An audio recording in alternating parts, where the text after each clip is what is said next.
तुही रे माझा मितवा मालिकेच्या 8 जानेवारीच्या भागात राकेश अर्णवला म्हणतो, नक्की टूर कशी होती त्याबद्दल मी तुला नंतर सांगेनच, परंतु आत्ता मला सत्य तुझे कान पिळायचे आहेत. कारण माझ्या रिलायबल सोर्सेसकडून मला कळलंय की कामाच्या व्यापांमध्ये तू स्वतःच्या हेल्थकडे देखील लक्ष देत नाही आहेस. त्यावरती सुभद्रा आजी म्हणते, अगदी बरोबर. तुम्ही ना आता याचे कान पिळाच. म्हणजे आमचं तर हा काहीच ऐकत नाही. त्यावरती राकेश हसून उत्तर देतो की नाही नाही हो आजी, अहो असं कसं काय मी याचे कान पिळू शकतो. म्हणजे ज्या भावाने मला इतकी सुंदर बहीण दिली आहे त्या भावाचे कान मी कसं पिळू. अर्णव तिथे राकेशवरती जाम खुश असतो आणि तो म्हणतो की बरं झालं तुम्ही आलाता, नाहीतर माझी ताईच्या तावडीतून सुटका कशी झाली असती. तर त्यावरती अंजली म्हणते की ऐ, आज काय मीच तुम्हाला सापडले आहे का. राकेश म्हणतो की बरं तुम्ही सगळे उभे का आहात, बसा ना. खरं तर मी तुमच्यासाठी छान छान गिफ्ट्स आणले आहेत. आणि राकेश पटकन सुरेशदादाकडून गिफ्ट्स घेतो आणि प्रत्येकाचं गिफ्ट प्रत्येकाला द्यायला सुरुवात करतो. तर राकेशने तिथे आजीसाठी त्यांच्या आवडत्या रंगाची शाल आणलेली असते. आजी खूप खुश होतात. आता आजीला खुश केल्यानंतर राकेश जातो मामांकडे, म्हणजेच अविनाशकडे. अविनाशसाठी त्याने स्मार्ट वॉच आणलेलं असतं आणि त्याने वल्लरीसाठी छानशी अशी साडी आणलेली असते. साडी पाहता क्षणी त्या साडीमध्येच वल्लरी अगदी हरवून जाते आणि अगदी प्रेमातच पडते त्या साडीच्या. इतकी सुंदर साडी राकेशने तिच्यासाठी आणलेली असते. तर राकेश तिथे वल्लरीची मस्करी करत म्हणतो की ही साडी नेसलात ना मामी तुम्ही, की मामा बघा नव्याने तुमच्या प्रेमातच पडतील. त्यावरती सुभद्राची अर्णवच्या कानात म्हणते की झालं, म्हणजे माझा मुलगा पुन्हा तीच चूक करणार का. तेव्हा अर्णवला हसू येतं. त्यानंतर राकेशने आकाशसाठी छानसा स्मार्टफोन जो लेटेस्ट आहे तो आणलेला असतो. आकाश त्याच्यावरती इतका खुश होतो की तो घट्ट मिठी मारतो त्याला. परंतु राकेशचे खायचे आणि दाखवायचे दात वेगळे आहेत ह्याची मात्र घरात कोणालाही कल्पना नसते. त्यानंतर राकेशने अर्णवसाठी त्याला आवडतात तसे वेगवेगळे परफ्युम्स आणलेले असतात. त्यावरती राकेशचे आभार मानत अर्णव त्याला म्हणतो की याची काहीच गरज नव्हती. नाही म्हणजे तुम्ही फक्त ताईसाठी आणलं असतं तर ठीक होतं ना. राकेश तिच्या नाटकं करत म्हणायला लागतो की अरे बापरे, अरे नेमकं मी तुमच्या सगळ्यांच्या गिफ्ट घेण्याच्या गडबडीमध्ये ना अंजलीसाठी गिफ्ट आणायचं विसरूनच गेलो की. त्यावरती आजी म्हणते की शक्यच नाही. परंतु कोणाचाही विश्वास बसत नसतो. तर राकेश अंजलीकडे जातो आणि मुद्दाम नाटकं करतो की नाही अंजली, खरंच मी या सगळ्या गिफ्टच्या गडबडीमध्ये तुझं गिफ्ट आणायलाच विसरलो. तेव्हा अंजली काहीही न बोलता राकेशच्या समोर हात पुढे करते आणि तिला चांगलंच माहिती असतं की राकेश असं तिच्यासाठी गिफ्ट आणायला विसरणं शक्यच नाही आहे. तेव्हा राकेश तिच्यासाठी आणलेलं गिफ्ट तिच्या हातात ठेवतो आणि तो तिला म्हणतो की सर्वात पहिले तर मी हे गिफ्ट तुझ्यासाठी घेतलं होतं. त्याने सोन्याची चेन आणलेली असते तिच्यासाठी. तेव्हा आकाश म्हणतो की नाही आज जिजू, फक्त गिफ्ट नाही द्यायचं तर स्वतःच्या हाताने ताईच्या गळ्यात देखील घालायचं. असं म्हटल्यानंतर सर्वच जण आग्रह धरत असतात म्हणून राकेश सर्वांसमोर अंजलीच्या गळ्यात ते लॉकेट घालतोच. तेव्हा सुभद्रा आजी खूप खुश असते. अगदी तिच्या नातीची जावयाची तिला दृष्ट काढावीशी वाटत असते. तर घरातील सर्वच जण अंजलीला खुणवून चिडवत असतात. तर राकेश तिथे आता अंजलीजवळ येऊन बसतो आणि सर्वांनाच विचारतो की सांगा माझी बायको नक्की कशी दिसते. त्यावरती आजी कौतुक करत म्हणते की सुंदर. तर वल्लरी म्हणते की काय हे जावई बापू, अहो आम्हाला तर असं वाटलं की तुम्ही खरंच गिफ्ट विसरलात. तर राकेश जो इतके दिवस अंजलीची, फक्त अंजलीचीच नाही तर तिच्या सर्वांच्या घरच्यांची फसवणूक करतो आहे, तो लफडेबाज राकेश चक्क अंजलीला वचन देत म्हणतो की ज्या दिवशी मी माझ्या अंजलीला विसरेल ना तो दिवस माझ्या आयुष्यातला शेवटचा असेल. तेव्हा अंजलीच्या काळजाचा ठोकाच चुकतो. कारण बिचारी राकेशच्या प्रेमातच अडकलेली असते. परंतु तिच्या मागे राकेश नक्की काय गुण उधळतोय हे तिला कुठे ठाऊक असतं. तर तिथेच आता जे सर्वांनाच आठवण करून देते की अरे चला किती उशीर होतो आहे, जेवण वगैरे करायचं आहे की नाही. तर त्यानंतर सर्वच जण जेवणासाठी जातात. काही वेळानंतर ज्यावेळी अर्णव बास्केटबॉल घेऊन बाहेर पडलेला असतो त्याच्यासमोर त्याची गाडी उभी असते आणि नेमकं त्याचं लक्ष त्या काचेकडे जातं आणि काच तडकलेली पाहता क्षणी अर्णवच्या डोक्यात तिडक जाते. अर्णव त्याला फटक्यात ईश्वरी आठवते आणि ईश्वरीचं ते बोलणं की जोपर्यंत ती त्याचे पैसे फेडत नाही तोपर्यंत मुंबई सोडून ती कुठेही जाणार नाही. आणि त्यानंतर एक फक्कड अशी डायलॉगबाजी देखील तिने केलेली असते की हम इंदौर से है, उधार देते भी नहीं और रखते भी नहीं. हे सगळं अर्णवला आठवतं आणि त्याचा नुसता संताप होत असतो. त्यानंतर अर्णव येऊन ज्यावेळी बास्केटबॉल प्रॅक्टिस करत असतो नेमकं त्याला त्याच्यासमोर ईश्वरी समोर उभी असल्याचा भास होतो. जसं काही ईश्वरीनेच तो बॉल हातामध्ये धरला आहे आणि ईश्वरीला आपल्यासमोर पाहता क्षणी अर्णव आणखीनच चिडतो. अर्णव धक्क्यानेच तिथे तिला विचारतो की तू, परंतु अर्णवच्या एक गोष्ट लक्षात येत नाही की सतत ईश्वरीचा विचार करून त्याला भास होतो आहे ईश्वरीचा. आणि ईश्वरी तिथे अर्णवकडे जाऊन बॉल त्याच्या हातात फेकते आणि त्याला म्हणते की बघा, तुमच्या गाडीच्या तुटलेल्या काचेकडे बघा, काय बढिया दिसते ना गाडी तशी. तर अर्णव आता त्यावरती तिला सणसणीत उत्तर देणार तर ईश्वरी अचानक गायब होते आणि अर्णवला कळतच नाही की त्याच्यासोबत नक्की चाललंय तरी काय. आता मागच्या बाजूने ईश्वरी येते आणि म्हणते की असंच तुमचा पैशांचा घमंड देखील मी लवकरच तोडणार आहे. आणि त्यावेळी देखील अर्णव बोलतो, हे बघ मी तुला सांगतोय, असं म्हणत असतानाच ईश्वरी पुन्हा गायब होते. जणू काही अर्णवला ईश्वरीची भुरळ पडली आहे, परंतु त्याचं त्यालाच कळत नसतं नक्की त्याच्यासोबत घडतंय तरी काय. त्याचनंतर ईश्वरी नेमकी अर्णवच्या समोर उभी असते आणि अर्णवला धमकावत असते की माझं लॉकेट तुम्ही जर का परत दिलं नाही तर तुमच्या घरात जेवढ्या गाड्या आहेत ना त्या गाड्या सगळ्या फोडून टाकेल मी. तुम्ही कधी बघितलंही नसेल, तुम्हाला साधं झेपणारही नाही इतकं तुमचं नुकसान करून टाकेल मी. और हम इंदौर से है, जो कहते हैं वो करके दिखाते हैं. असं फक्कड अशी डायलॉगबाजी करत ईश्वरी अर्णवच्या समोर उभी असते, परंतु त्याला होणारा तो भास असतो. आणि चिडलेला अर्णव ज्यावेळी ईश्वरीला बॉल फेकून मारणार तर समोर कोणीच नसतं आणि पुन्हा तो भानावरती येतो. पाहतो तर कोणी दिसत नसल्याने तो कावराबावरा होतो. इतक्यातच रघु काका तिथे येतात आणि त्याला म्हणतात की खरं सांगायचं झालं तर सर, आपण गाडीचे काच बदलून घेऊयात, ते फार जास्त वाईट दिसतं. तेव्हा चिडलेला अर्णव त्यांना बजावतो की गाडीला हात लावायचा नाही. ते निघून जातात. इतक्यात अंजली बाहेर आलेली असते आणि गाडीची फुटलेली काच पाहता क्षणी तिच्या मनाला घोर लागून राहतो आणि विचार करते की काच इतकी फुटली आहे, नक्की काय झालंय, ॲक्सिडेंट झालाय की आणखीन काय झालंय, काहीच सांगत नाही आहे हा मुलगा. आणि तिचं लक्ष अर्णवकडे जातं. आता काळजीनेच अंजली अर्णवकडे येते तर अर्णव तिथे आता बास्केटबॉल खेळण्यामध्ये बिझी असतो. तर ती विचारते की अर्णव नक्की काय झालं आहे, ही गाडीची काच कशी फुटली. तेव्हा अर्णव खूप चिडतो. तर काळजीने ती विचारत असते की ऑन द वे काहीतरी झालंय असं म्हणत होतास तू, नक्की काय झालंय. त्यावरती अर्णव म्हणतो की ताई, याची एवढी काळजी करायची काही गरज नाही आहे, काही झालेलं नाही आहे. तेव्हा अंजलीच्या जीवाचा घोर काही संपत नसतो.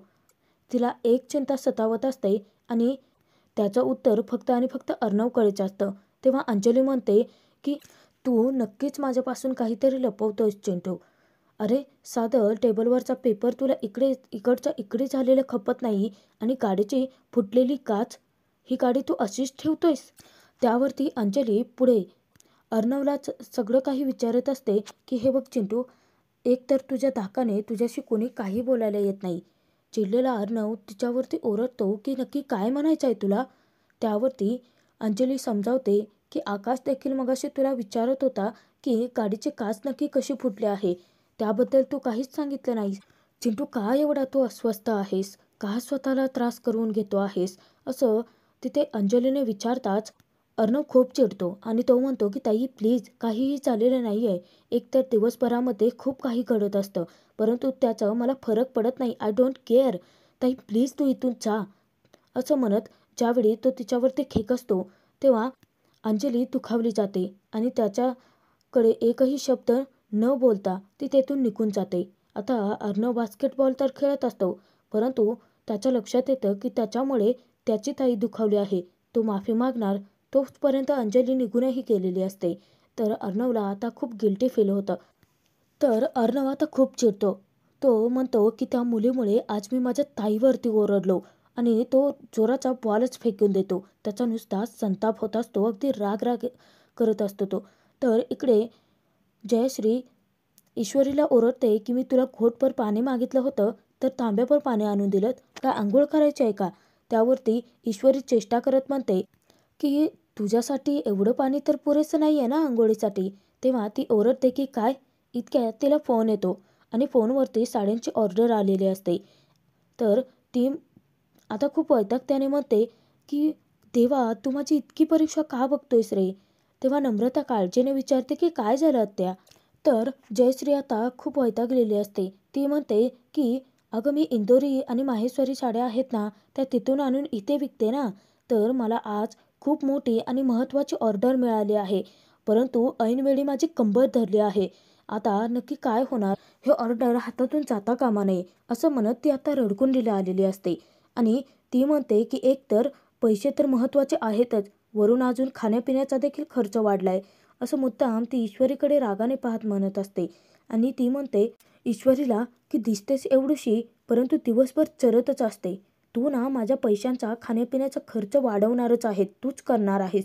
त्यावरती ईश्वरी तिथे आता भन्नाट आयडिया सुचते तिला आणि ती जयश्रीला म्हणते की ही ऑर्डर तुझ्या हातातून जाणारच नाही आहे. आता तिच्या डोक्यात नक्की अजून काय चालू आहे हे त्या दोघींनाही कळत नसतं. तर तोचपर्यंत इकडे अंजली खूपच अस्वस्थ असते. अचानकपणे अर्णव तिच्यावरती खेकसला, जो पूर्वी असा तो कधीच वागला नव्हता. त्यामुळे ती जरा डिस्टर्बच असते आणि विचारात गुंतलेली असते.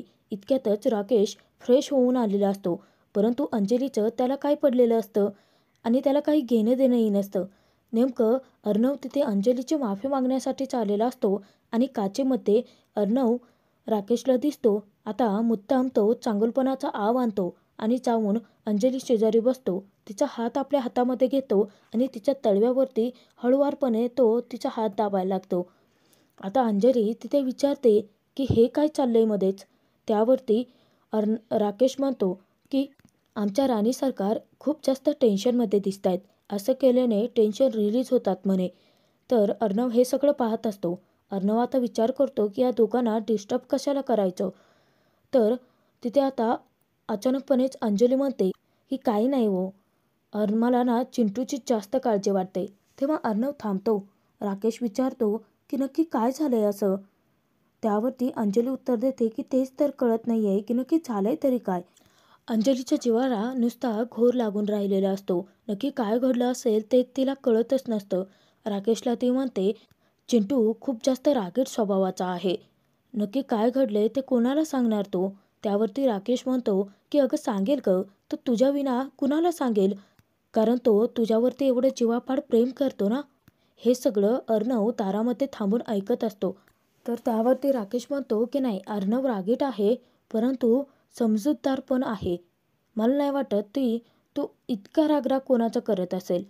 तेव्हा अंजली म्हणते की नक्कीच त्याच्या मनामध्ये काहीतरी चालतंय जे की तो सांगत नाहीये. नक्की काय असेल ते?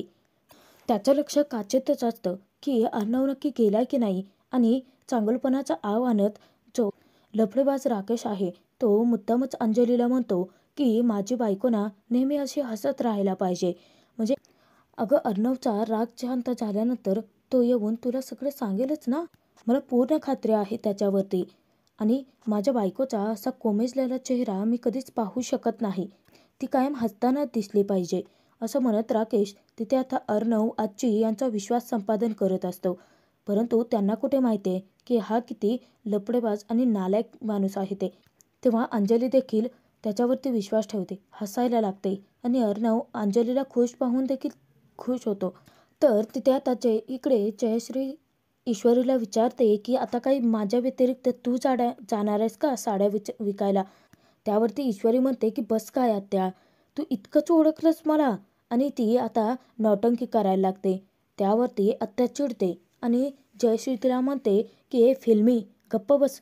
तर तिथे आता ईश्वरी साड्या विकायला जाऊ देण्यासाठी मुद्दाम तिला मस्का मारत असते आणि नम्रतालाही हसू येत असतं. ईश्वरी तिथे जयश्रीला म्हणते की आत्या, मी इथे आल्यापासून तुझ्या आयुष्यात प्रॉब्लेम चालू झालेत ना. त्यावरती जयश्री चिडते आणि म्हणते की 100%. आता ती चिडून बसलेली असते. मग तिला मनवण्यासाठी ईश्वरी मस्का मारत म्हणायला लागते की आत्या, मला मालूम आहे की माल नक्की कसा खपवायचा ते. तर नौटंकी ईश्वरी जयश्रीला म्हणते की माझ्यामुळे तुझ्या आयुष्यात एवढे प्रॉब्लेम्स आलेत, तर त्यासाठी मला एखादी संधी तरी दे ना. मी साड्या नक्की 100% सगळ्या विकून येईल. जयश्री आश्चर्यचकित होऊन विचारते की काय, तू आणि सगळ्या साड्या विकणार? नम्रताकडे ती पाहते तेव्हा तिलाही वाटतं की इशूला एक संधी मिळायला हवी. आता ईश्वरीला संधी द्यायची म्हणून जयश्री तिथे साड्या विकायला जायला होकार देतेच. तर ईश्वरी अगदी आनंदाने उड्या मारायला लागते. त्यानंतर जयश्री आपला फोन तिच्या हातामध्ये देते आणि म्हणते की त्याने लोकेशन का काय ते पाठवलं आहे, ते तुझ्या मोबाईलमध्ये फॉरवर्ड करून घे. त्यावरती ईश्वरी विचारते की परंतु त्याने बंगल्याचं नाव काहीच सांगितलेलं नाही आहे. आता त्यावरती जयश्री उत्तर देते की शांतीवन. परंतु इशूला कुठे माहिती असतं की ती ज्या ठिकाणी चालली आहे ते त्या खडूस भडकूचंद अर्णव राजेशिर्केचंच घर आहे ते. नम्रता ईश्वरीकडे येते आणि तिला म्हणते की इशू अगं नक्की पुढचा प्लॅन आहे तरी काय? त्यावरती इशू तिला समजावते की मला नोकरी करायची आहे. त्यासाठी आधी आत्याला परवानगी तर मागावी लागेल. मग आत्याला जर आधीच आत्याचं दिल खुश केलं की मला आपोआपच नोकरीची परवानगी मिळेल आणि नोकरीची परवानगी मिळाली तर मी त्या भडकूचंदचे पैसे फेडू शकेन ना. मग मी तिचं दिल खुश करणारच. असं म्हणत ती नम्रताला घट्ट मिठी मारते. इतक्यातच जयश्री जोराची ओरडते की गॅसवरची भाजी बघा की पुन्हा आग लागणार आहात. त्यावरती नम्रता म्हणते की अगं भाजी करपली आणि तिला आठवण आल्यानंतर ती पटकन किचनमध्ये धावत जाते. ईश्वरी खूप एक्साइटमेंटमध्ये असते की ती नक्कीच आता जयश्रीचं मन जिंकणार. परंतु पुढे नक्की काय घडणार आहे ते तिला कुठे ठाऊक असतं. ईश्वरी स्वतःशीच बडबडत असते की इशू चल लाग कामाला. आता लवकरच आत्याचं दिल खुश करायचं आहे. हे काम नक्की जमेल तुला. असं म्हणत ती आता हसायला लागते आणि स्वतःवरतीच कौतुकाचा नुसता वर्षाव करत असते. आजचा हा भाग इथेच संपतोय. पुढे आपण पाहणार आहोत की सुभद्रा आजी तिथे ठणकावून अर्णवला सांगते की मी आत्तापासून तुझ्यासाठी मुली बघायला सुरुवात करणारच आहे. तर वल्लरी चोरून त्यांचं बोलणं ऐकत असते. त्यावरती अर्णव तिला उत्तर देतो की तुला मुली बघायच्या आहेत ना, बघ, परंतु मी लग्न करणार नाहीये. असं म्हणत तो तिला पेचातच टाकतो. त्यानंतर दुसऱ्या दिवशी दिलेल्या पत्त्यावरती ईश्वरी साड्या घेऊन पोहोचलेलीच असते. परंतु नियतीने पुन्हा एकदा अर्णव इशूला आमने सामने आणलेलं असतं. कारण ईश्वरीची नजर ज्यावेळेस वरती जाते पाहते तर अर्णव एक्सरसाइज करत असतो आणि अर्णवला पाहता क्षणी ईश्वरी थोडीशी